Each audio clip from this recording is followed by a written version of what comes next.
Though I understand what Childish Gambino, Donald Glover was trying to do with this album, um, the songs that he decided to put on the album and the way it's sequenced was extremely risky. You know, he's wrapping up the Childish Gambino moniker. He won't be releasing any more material under that name. So he wanted to try to, I guess, capture the whole essence of that career or his career in music under that name. But in today's society where attention spans and taste and what people like is very short and defined and can be very narrow as far as what they'll accept and who they'll accept it from.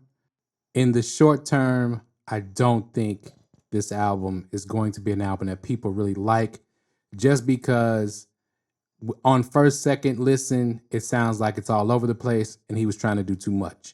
But I think in the long run and in playing the long game, from a business standpoint, this is a playlist album, and the streams over time and the sync possibilities over time, and I'll explain what that is, are going to be profitable for Donald Glover.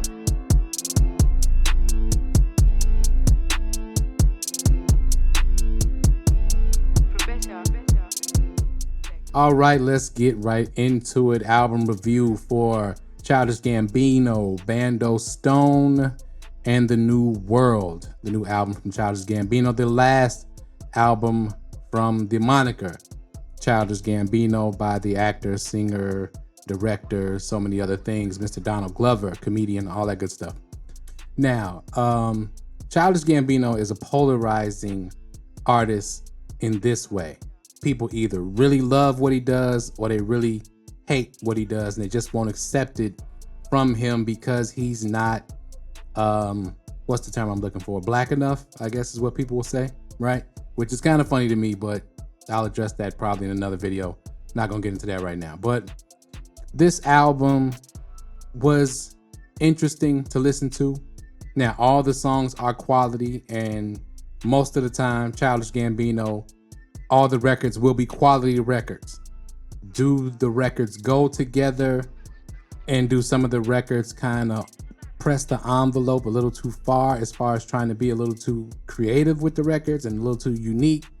Yes, those are the two criticisms I would have.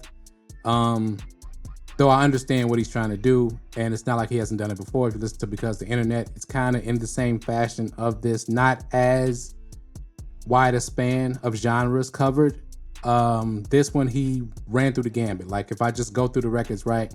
The club records would be Intro, Cruising, In the Night, which is the trolling record. We'll get into that in a minute. A Place Love Goes, A Place Where Love Goes. Those would be like the club records. The crossover records would be like Lithonia, which is the lead single.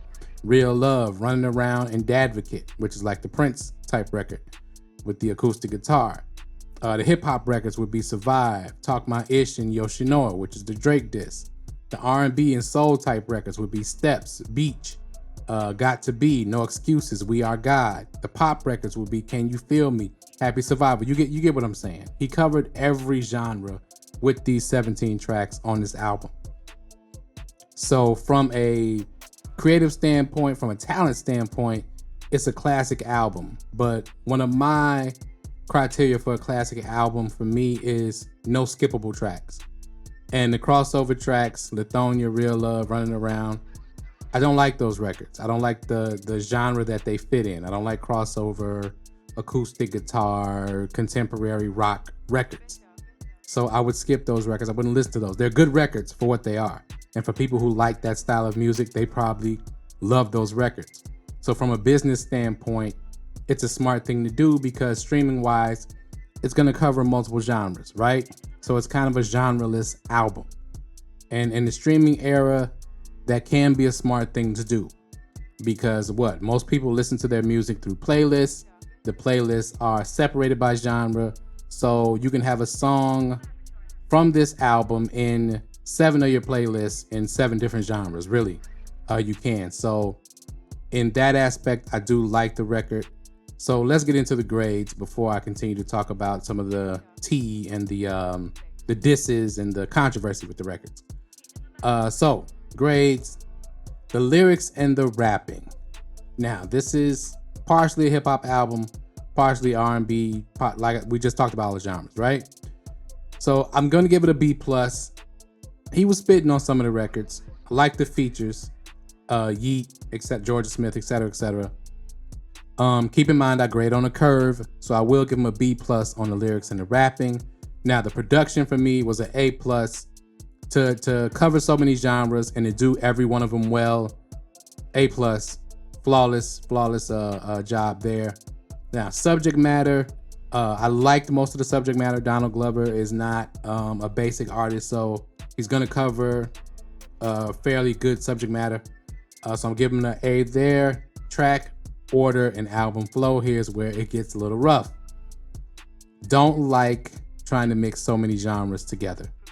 Respect it, don't like it. So I gave the track order and the album flow a C plus. Now creativity and originality though, because he covers so many genres, that's an A plus. So overall, I give the album an A minus. To some people, this is gonna be classic. It's gonna be a classic work of art. I think it probably will do well at the award shows, especially like the Grammys, the more artistic award shows. As far as popularity though, I just think it's too unique to be wildly popular right away. It's gonna take time for this to grow on people, as most of his projects do. You know, he had that era where he was doing the show Atlanta, and you had the Because the Internet album, and you had the Awaken My Love album, and it was part of the Get Out movie. All of that went together to make him very popular, and for people to give his music a chance. I think that time has worn out a little bit, and now that brings me to the controversy in the album. Now, there's 2 tracks for sure where he is taking shots at Drake. Now, I already did the lyrical breakdown of Yoshinoya, which is pointed right at Drake, as a Drake diss, and I explained the lyrics there and the diss is there. You'll see the link for that video at the end of this video. And speaking of supporting the channel, why don't we hit that like button right quick? Thank you very much. Hit the subscribe button, the red one. Thank you. Hit that notification bell and share the video. Tell a friend and tell a friend. Back to the album. Now, Yoshinoya, he's dissing Drake for sure. Now, the song that precedes that, In the Night, featuring Georgia Smith. Now, Georgia Smith is a former love interest of Drake. She's one of the young girls. Younger. She was grown, I think, though, at the time. But that song style is definitely the style of song that Drake would have made with Georgia Smith. I wouldn't be surprised if he and Georgia Smith have a song like that that wasn't released. So, taking the shots at Drake during this album, he and Drake have had, like Kendrick, a long-standing Cold War for whatever reason, where there's sneak disses and things like that. Not as intense as Drake and Kendrick going back and forth, but there's also, that leans into the promo, and that's gonna help get some buzz around the album, which I think the album does deserve. But my final thoughts are, though I understand what Childish Gambino, Donald Glover, was trying to do with this album, the songs that he decided to put on the album and the way it's sequenced was extremely risky. You know, he's wrapping up the Childish Gambino moniker. He won't be releasing any more material under that name. So he wanted to try to, I guess, capture the whole essence of that career, or his career in music, under that name. But in today's society, where attention spans and taste and what people like is very short and defined, and can be very narrow as far as what they'll accept and who they'll accept it from, in the short term, I don't think this album is going to be an album that people really like, just because on first, second listen, it sounds like it's all over the place and he was trying to do too much.